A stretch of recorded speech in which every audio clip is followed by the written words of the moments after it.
आज हम Delhi high court के एक महत्वपूर्ण फैसले पर चर्चा करेंगे, जिसमें अदालत ने स्पष्ट किया है कि एक बार जमानत दिए जाने के बाद मजिस्ट्रेट उसके शर्तों में संशोधन नहीं कर सकता है।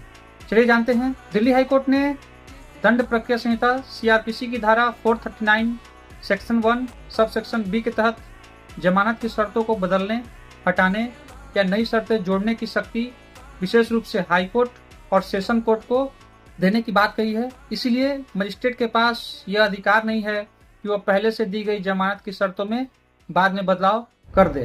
दिल्ली हाईकोर्ट ने कानून की व्याख्या करते हुए कहा कि सीआरपीसी में जहां किसी शक्ति को विशेष रूप से किसी अदालत को सौंपा गया है, वहां दूसरी अदालत उस शक्ति का प्रयोग नहीं कर सकती। हाईकोर्ट ने कहा कि धारा 439 सेक्शन 1 सब सेक्शन बी स्पष्ट रूप से बताती है कि जमानत की शर्तों को निर्धारित करने या उनमें संशोधन करने का अधिकार हाईकोर्ट और कोर्ट ऑफ सेशन को प्राप्त है।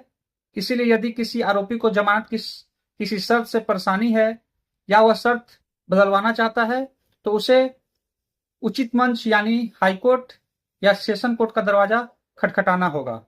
इस फैसले का महत्व इसलिए बढ़ जाता है क्योंकि कई मामलों में आरोपी जमानत मिलने के बाद शर्तों में राहत पाने के लिए मजिस्ट्रेट के समक्ष आवेदन दाखिल कर देते हैं। हाईकोर्ट ने अब स्थिति स्पष्ट कर दी है कि ऐसा अधिकार मजिस्ट्रेट के पास नहीं होगा। इस निर्णय से जमानत संबंधित प्रक्रिया में स्पष्टता आएगी और विभिन्न अदालतों द्वारा अलग अलग व्याख्या की संभावना कम हो जाएगी।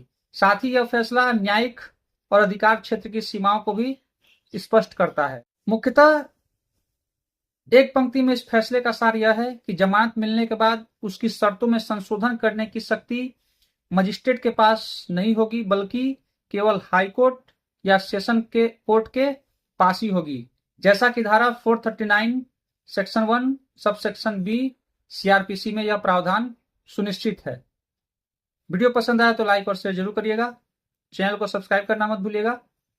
मिलते हैं ऐसी जानकारी के साथ अगले वीडियो में। तब तक के लिए धन्यवाद दोस्तों।